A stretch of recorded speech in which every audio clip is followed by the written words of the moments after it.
Welcome back to Let's Play Heroes of Might and Magic 3. I am your host, Bored Gamer Girl, and we are in the Gold Rush scenario of the Spoils of War campaign.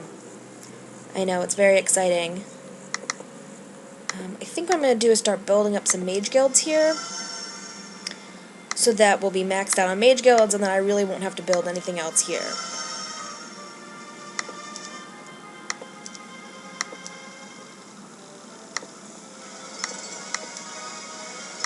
Expert offense seems like a plan. Here's some good stuff there. Come down and get this.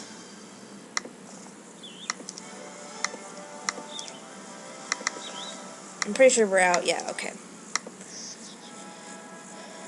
What are you doing? I don't even know. Sure, we'll get some orcs. And then we'll just have you stay there. And you will be right here, I guess. Alright.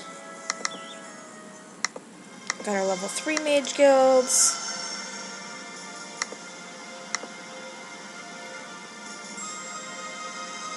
Which we can't build, because we don't have crystal? Seriously? Well, fine then. I have plenty of that.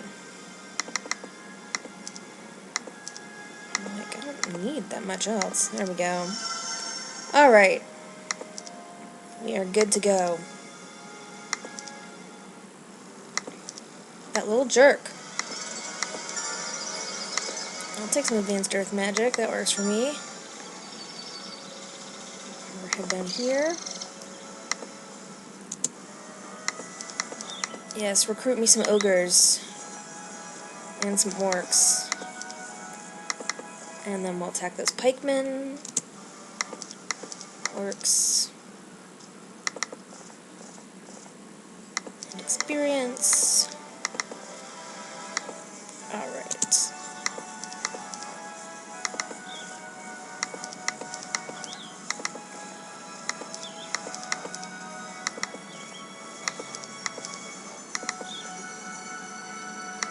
And let's see what we've got for heroes. Dessa. Oh! Oh, I like that. Basic wisdom and basic logistics. Alright, Dessa. I am all about that nonsense. That's awesome. So you'll learn all those spells. She is good in my book, basically any day of the week. My goodness.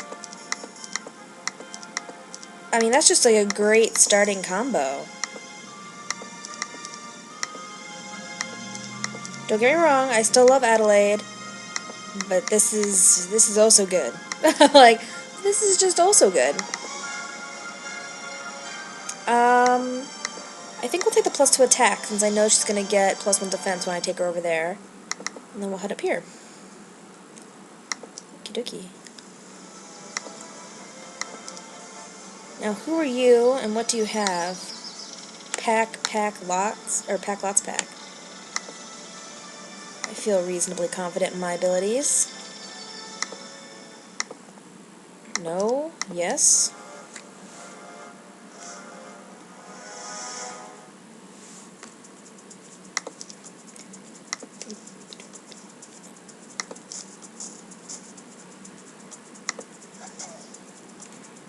And you'll stay there, and you will come over here.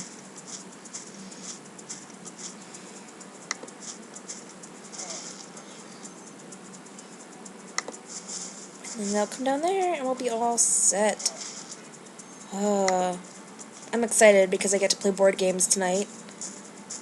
And I love the board games, as I'm pretty sure you all know. What can I say? I do. I love board games. They're so much fun. And, like, it's nice because, like, the board games have been picking up. Like, we've had more and more people. On, like, Saturday, we had, like, I don't know, I want to say maybe, like, 17 people or 20 people. It was insane. We had not full games, but we had like 10 people playing Battlestar Galactica, the cooperative game, which, by the way, is awesome. It's a really great game. It's actually probably one of my favorite cooperative games, because I'm trying to think of, like, how to put it, that, like, I really like it. I think it's got a lot going for it, and I think, actually, we'll have her battle out. I just really like the dynamics, like, you know, you eventually have Cylons and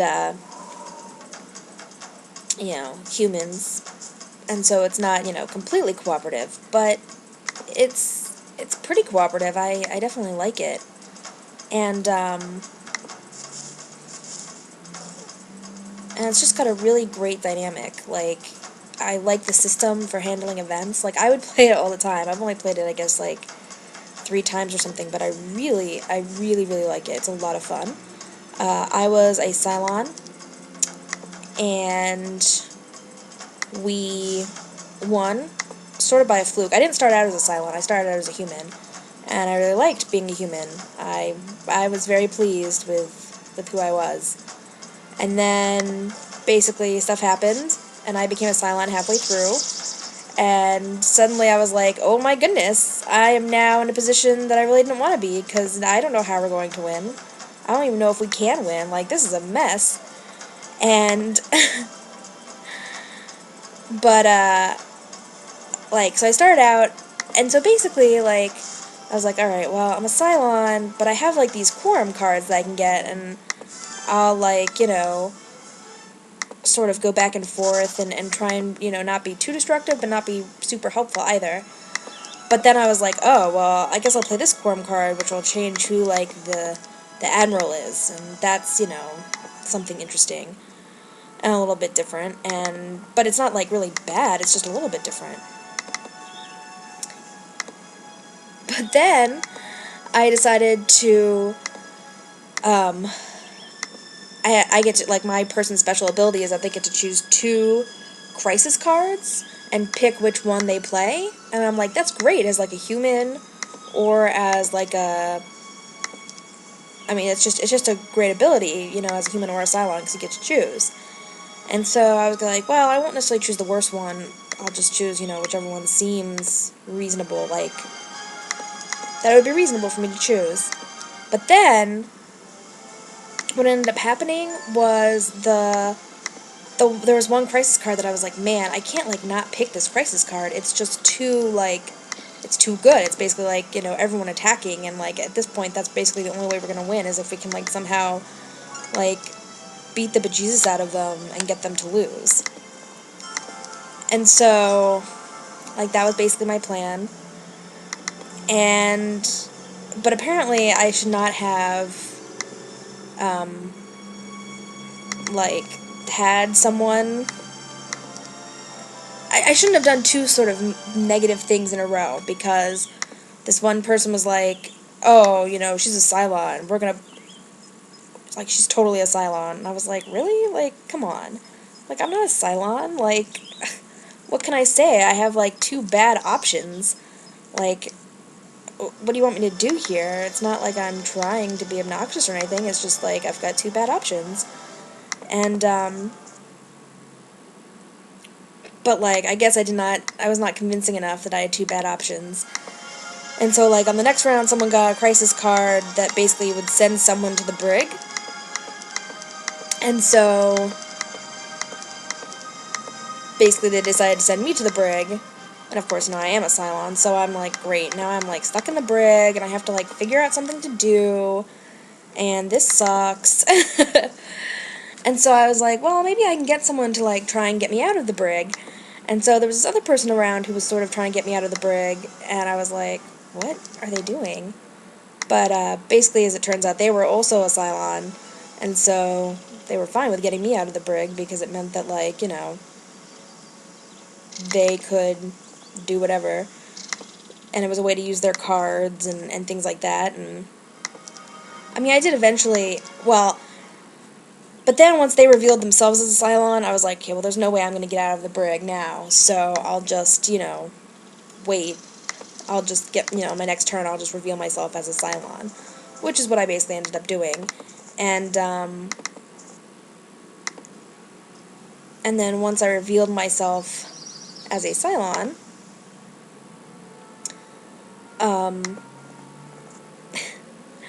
once I revealed myself as a Cylon, it basically was like, alright, now I got this crisis card that just allowed me to, like, own people. Right, so basically I think I should probably explain this a little bit better. What I did was, I drew a crisis card that allowed me... Hello.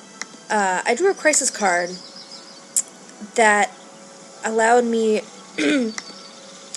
to basically attack the Galactica and bring out, you know, raiders and things like this. And then what I ended up doing was when I revealed myself, I drew a super crisis card, and that was a card that basically brought out another huge attack. And it put it on the opposite side of where the previous one was, so that I could, like,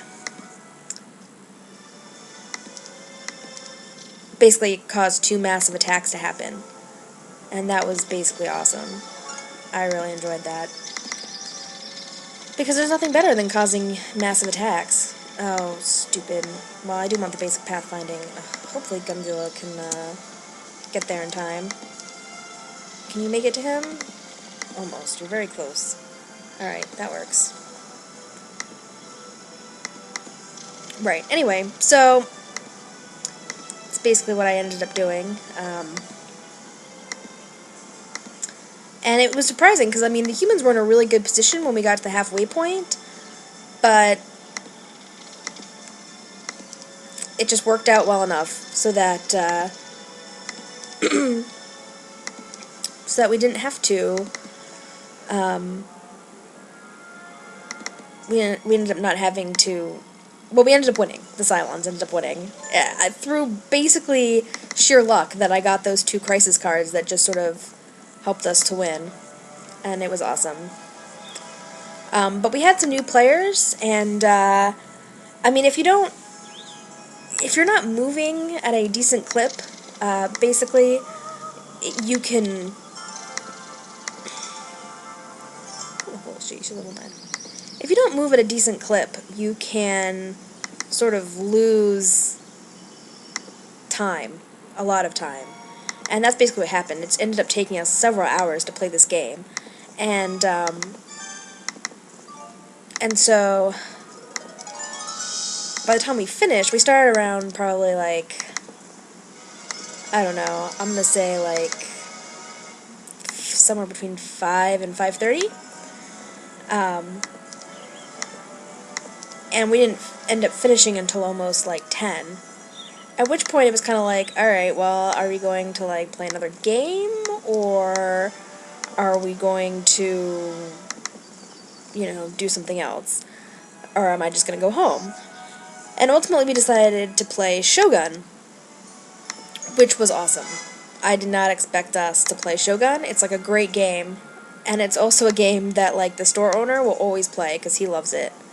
And so it was just really awesome because we got to play Shogun. However, Shogun is a long game, and we had two people who also didn't know how to play Shogun. And so it just ended up taking, like, I didn't get home until, like, I don't know, I'm going to say maybe 2:30 in the morning, or 3. It was just ridiculous. And, yeah, that made it kind of intense. But good. A good intense. Can there be a good intense? Yes, of course there can. But yeah, so that's basically what I ended up doing. And Shogun is another, I mean, I love the stupid tower. Like, that's, like, rather than dice, you determine who wins conflicts by throwing armies into this tower, and, you know, it's got little things in it so that, you know, it's unclear exactly who's going to win and what's going to come out. And it's just awesome. Such a great game. But, yeah, so then the next day, on Sunday, I was just, like, so wiped. I'm like, oh my goodness, I need to sleep. Comedy. Alright, I think we're gonna call it here for today. Thanks, everyone, for watching. This is Board Gamer Girl, saying have a great day. See ya!